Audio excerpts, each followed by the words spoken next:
Hi friends, welcome back to my channel. India versus England మధ్య జరిగిన T20 సిరీస్లో 5 మ్యాచ్ల్లో 4 మ్యాచ్లు టీమిండియా గెలిచి విజయవంతంగా సిరీస్ని అయితే సొంతం చేసుకుంది. కానీ 4వ టీ20లో జరిగిన కన్కషన్ సబ్స్టిట్యూట్ ఏదైతే ఉందో దానిపైన అయితే చాలా విమర్శలు అయితే వస్తున్నాయి. ఈ 4వ టీ20లో శివం దూబే 50 పరుగులు చేసి టీంను ముందునే నడిపించాడు. ఇంకొక పాయింట్ ఏమిటంటే స్పిన్నర్ అయినటువంటి ఆదిల్ రషీద్ని ఉతికారేశాడు. కానీ అదే మ్యాచ్లో లాస్ట్ ఓవర్లో శివం దూబేకి హెడ్ మీద అయితే బాల్ తగిలింది. అలా ఇంజురీ కావడం వల్ల తన ప్లేస్లో వేరే ప్లేయర్ని సబ్స్టిట్యూట్ చేయడం జరిగింది. సబ్స్టిట్యూట్గా శివం దూబే ప్లేస్లో హర్షిత్ రాణా వచ్చాడు. హర్షిత్ రాణా ఈ మ్యాచ్ తోటి టీ20లో డెబ్యూట్ చేశాడు. కన్కషన్ సబ్స్టిట్యూట్గా వచ్చి 3 వికెట్లు కూడా తీసుకున్నాడు. ఇక్కడ అసలు విషయం ఏమిట్రా అంటే లైక్ ఫర్ లైక్ సబ్స్టిట్యూషన్ అయితే జరగలేదు. లైక్ ఫర్ లైక్ సబ్స్టిట్యూషన్ అంటే ఏమిటంటే బ్యాట్స్మెన్ ప్లేస్లో బ్యాట్స్మెన్ని సబ్స్టిట్యూట్ చేయాలి, స్పిన్నర్ ప్లేస్లో స్పిన్నర్ని సబ్స్టిట్యూట్ చేయాలి, పేస్ బౌలర్ ప్లేస్లో పేస్ బౌలర్ని సబ్స్టిట్యూట్ చేయాలి. కానీ శివం దూబే మాత్రం బ్యాటింగ్ చేయగలడు, అలానే బౌలింగ్ కూడా చేయగలడు. కానీ బౌలింగ్లో 130 to 125 km/h స్పీడ్తో మాత్రం వేయగలడు. కానీ మన టీమిండియా ఏం చేశారు, మన ఫీల్డింగ్ కాబట్టి బౌలర్ని సబ్స్టిట్యూట్ చేస్తే మనకి బెనిఫిట్గా ఉంటుందని చెప్పి హర్షిత్ రాణాని సబ్స్టిట్యూట్ చేయడం జరిగింది. హర్షిత్ రాణా ఏమైనా బౌలింగ్ తక్కువ స్పీడ్ వేస్తాడంటే అసలు కాదు. 135 నుంచి 145 km/h స్పీడ్తో వేయగలడు. తను బౌలింగ్ చేసిన ఫస్ట్ ఓవర్లోనే లివింగ్స్టన్ అవుట్ చేశాడు, అండ్ నెక్స్ట్ బెతల్ని అవుట్ చేశాడు. ఆ తర్వాత జెమీ ఓటన్ కూడా అవుట్ చేశాడు. తను డెబ్యూట్ చేసిన ఫస్ట్ మ్యాచ్లోనే 3 వికెట్లు తీసుకున్నాడు.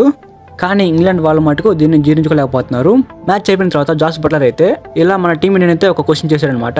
ఇలా శివం దూబే ప్లేస్లో కన్కషన్ సబ్స్టిట్యూట్గా హర్షిత్ రాణాని దింపడం వల్ల మేము ఈ మ్యాచ్ ఓడిపోయాము. ఇలా శివం దూబే ప్లేస్లో సబ్స్టిట్యూట్గా హర్షిత్ రాణా కరెక్ట్ కాదని చెప్పి అడగడం జరిగింది. అండ్ హర్షిత్ రాణా కాకుండా వేరే ప్లేయర్ని ఎవరైనా సబ్స్టిట్యూట్ చేస్తున్నా కానీ మేము తప్పకుండా గెలిచి ఉండేవాళ్ళమని బట్లర్ అయితే చెప్పడం జరిగింది. ఈ మ్యాచ్ మేము ఓడిపోయామంటే దానికి కారణం హర్షిత్ రాణా అని బట్లర్ అయితే చెప్పడం జరిగింది. వీటన్నిటిని దృష్టిలో పెట్టుకొని 5వ టీ20 మ్యాచ్లో ఏం చేశారంటే శివం దూబే చేతనే బౌలింగ్ వేయించారు. శివం దూబే 5వ టీ20లో కేవలం 2 ఓవర్లు మాత్రమే బౌలింగ్ వేశాడు. వేసిన 2 ఓవర్లలో 2 వికెట్లు తీసుకున్నాడు. శివం దూబే ఏమాత్రం తక్కువ కాదన్నట్టుగా తను కూడా వికెట్లు తీసుకొని తనను ప్రశ్నించిన ప్రతి ఒక్కరిని కూడా నోరు మూసేలాగా చేశాడు.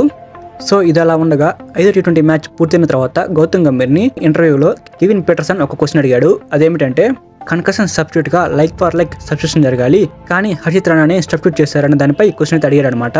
దానికి రిప్లై ఇస్తూ గౌతమ్ గంభీర్ ఇలా చెప్పాడు, 4వ టీ20లో మేము శివం దూబే ప్లేస్లో హర్షిత్ రాణాని సబ్స్టిట్యూట్ చేస్తాము.